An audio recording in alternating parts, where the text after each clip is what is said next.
Hi everyone, this one's called Decoding Compatibilism, and this is part 2 of a series on the problem of free will. If you haven't checked out part 1 yet, Decoding Laplace's Demon, you should probably watch that first. But assuming that you already know what the classical problem of free will is, we can move on here. So last time we looked at hard determinism, this idea that human free will is just an illusion. It just cannot exist given the way that the universe works, given our views on causation. There just is no thing as real human free will.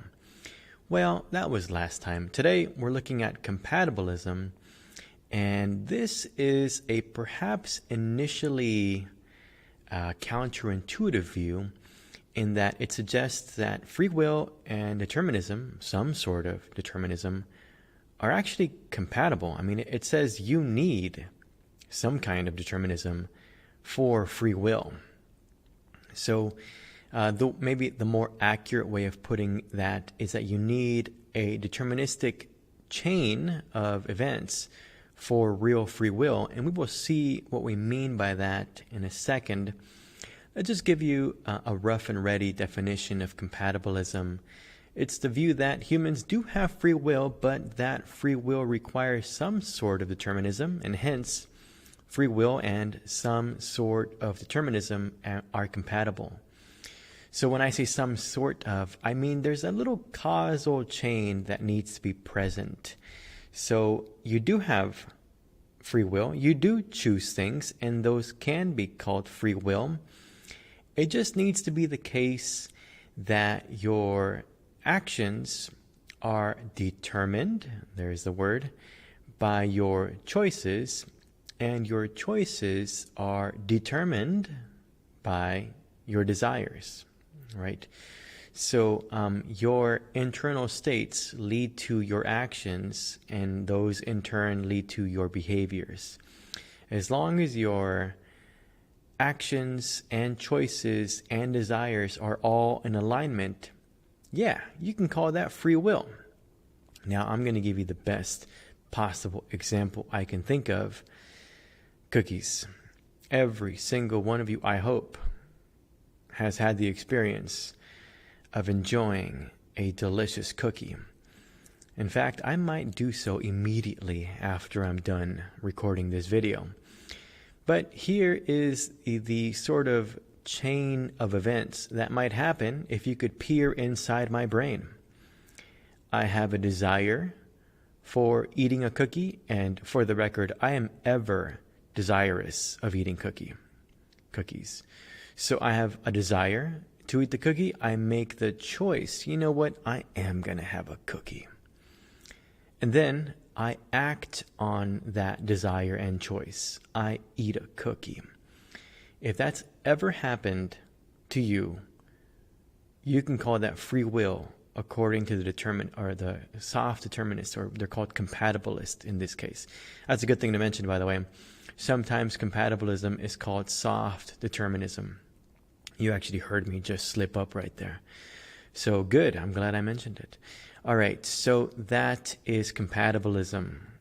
Desires determined, choices determined, actions.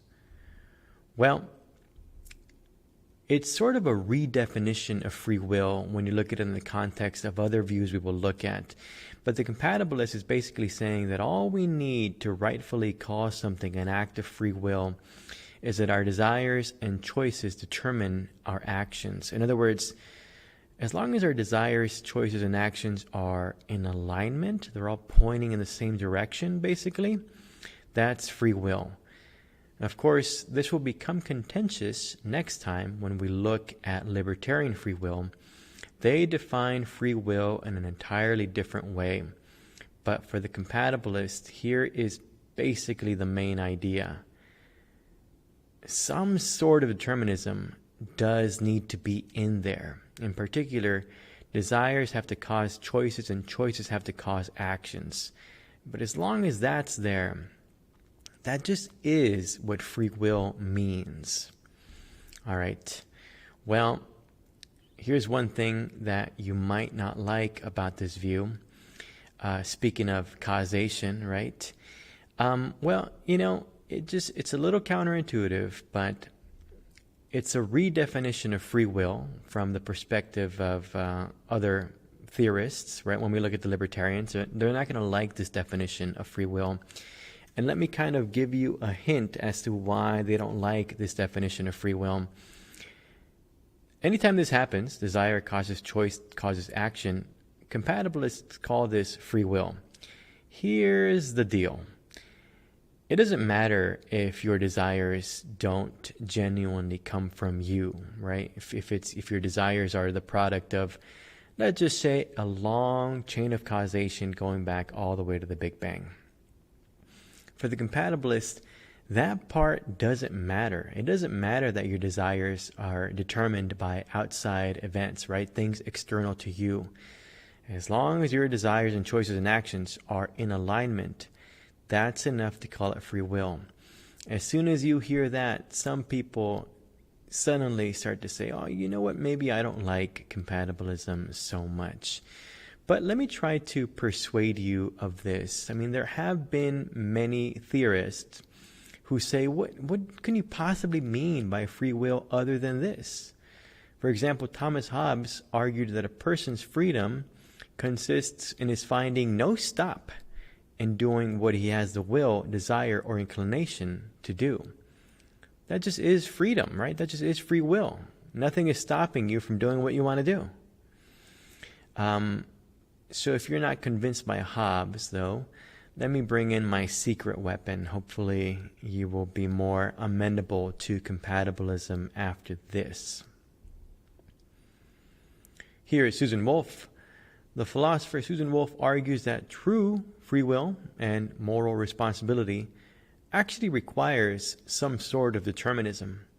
To make her case, she asks us to consider the concept of psychological determinism. What in the world is psychological determinism? Well, an action is psychologically determined if it is a consequence of the agent's interests and reasons. In other words, if the action is determined by a person's desires and choices. Your interests, right, your reasons, those are just your mental states that are typically associated with your behavior. The things that you like, right? The reasons that you have for doing things. And what Susan Wolf is saying here is that whenever it is that our interests and desires and reasons and choices determine our actions, well, that's a type of psychological determinism, right? There's a little chain of causation there. The interest causes the desire, causes the choice, causes the action. Well, then she asks us to think of something that's indeterminate. So imagine an action that's truly indeterminate, not determined. Indeterminate means that no one can predict it. That's literally the definition of indeterminate. This means that even the person doing the act would be surprised by the action. Well, if that doesn't make any sense to you, let me try to fill you in here. Calling an indeterminate action free will is nonsense. Let me pause right there and tell you why. If a person is surprised by their own behavior, it's really counterintuitive to call it free will. But being surprised by your own behavior is exactly what would happen if an action is indeterminate. That's literally, again, the definition of indeterminate. So to recap a thought we had in the last video and picking up from the slides here, randomness isn't free will. Real free will and moral responsibility, argues Susan Wolf, require a determinism of some sort. In particular, free will and moral responsibility require psychological determinism. free will and moral responsibility require that our actions are the products of our desires and interests and reasons and choices. You wouldn't want to hold someone morally responsible for an action that they're surprised that they are doing.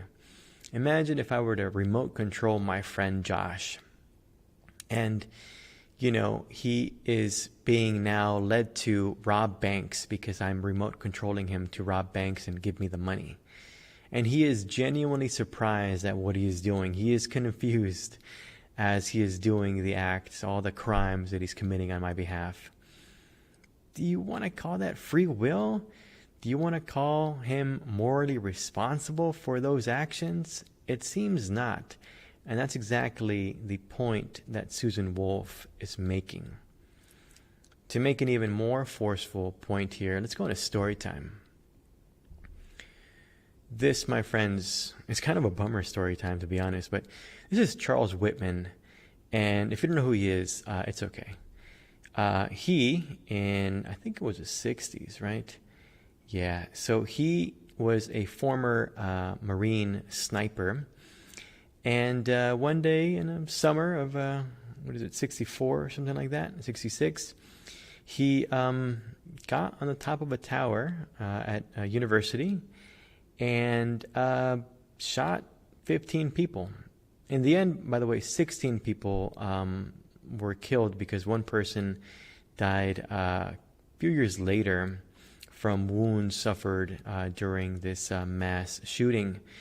Although really it was more than 16 people, because the night before he, I think, stabbed his own mother and wife in the night.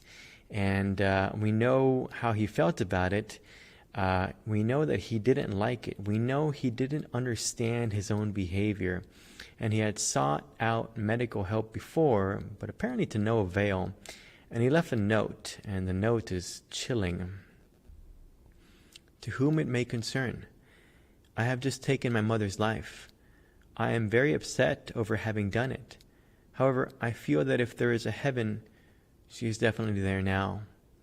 I am truly sorry. Let there be no doubt in your mind that I love this woman with all my heart. What in the world is happening to Charles Whitman? Well, there was an autopsy performed on Mr. Whitman after he was gunned down. And they discovered a very, very large tumor that was putting pressure on his amygdala. And apparently this was making him very aggressive. And he cannot contain his feelings of aggression and violent tendencies. And so this maybe casts a new light on Charles Whitman's actions. Some people find them, culpable. I mean, had he been caught, he should have gone to jail, it seems like. But not morally responsible. It seems, in a weird way, that the tumor was responsible for the mass murders. And so this is an example of how maybe Susan Wolf's idea that our actions have to be caused by our interests and our values and our reasons and our choices and our desires for it to be true free will. Because as we see in the case of Mr. Whitman, it didn't feel like he was doing it out of his own free will. It seemed strange to him. He did not understand his own behavior. It did not align with his values. He certainly seemed to have loved his mother. And so, it seems like he didn't want to call what he was doing, those actions were not done out of free will. Well, maybe this is convincing you slowly that there's something to compatibilism, right? It seems like when we eat cookies, we're doing out of our own free will, and that's a good way to define free will. It's a product of our desires. And when someone is doing things that is not a product of their desires, like in the case of Charles Whitman, well, then it's not free will. Okay, well, if I've taken you to that point in our story, let me complicate things once more. As I said earlier, some people don't like this idea that it might be the case that our desires and values and all that might be the product of genetics or our early upbringing or the Big Bang or whatever, right? There's something disconcerting about this idea that, yeah, sure, our desires might cause our actions, but we don't cause our desires. And so here is a sidebar that might make you once more, flip the page here on compatibilism and say, maybe I don't like it after all. But I don't know if you've heard about this. It's kind of crazy. We now have robo-rats, remote-controlled rats. They basically, it's not pretty, to be honest. They barge into their brain, they crack open the skull, and they put some electrodes in there in a particular brain region, and they stimulate those brain regions to get the rat to do whatever they want it to do. It can go up stairs, go up a little ladder, go down a ladder, go left, go right. That's going on now. So when animal welfare activists voiced concern, one of the leading robo-rat researchers dismissed them, arguing that the rats actually enjoy the experiments. What? Well, here is why he said that. After all, explained Sanjeev Talwar, the rats work for pleasure, and when the electrodes stimulate the reward center in their brain, the rat feels nirvana. Oh, interesting. Under the compatibilist conception of free will, technically it seems like the rats here that are remote controlled have free will. The same thing when my buddy Josh is robbing banks for me. If I make it so that Josh wants to rob those banks, then suddenly that counts as free will for the compatibilist, because then the action, robbing banks, would be caused by Josh's desires. I want to rob this bank and give all the money to Professor Garcia. Some people, once more, don't like compatibilism on account of that. Well, in any case, compatibilism is probably not what we want in this course, given the goals that we have. We want to solve the problem of evil, right, with the free will solution, and we want to ultimately defend Descartes' foundationalist goal, right? He wants to establish deductive certainty in our knowledge of the world.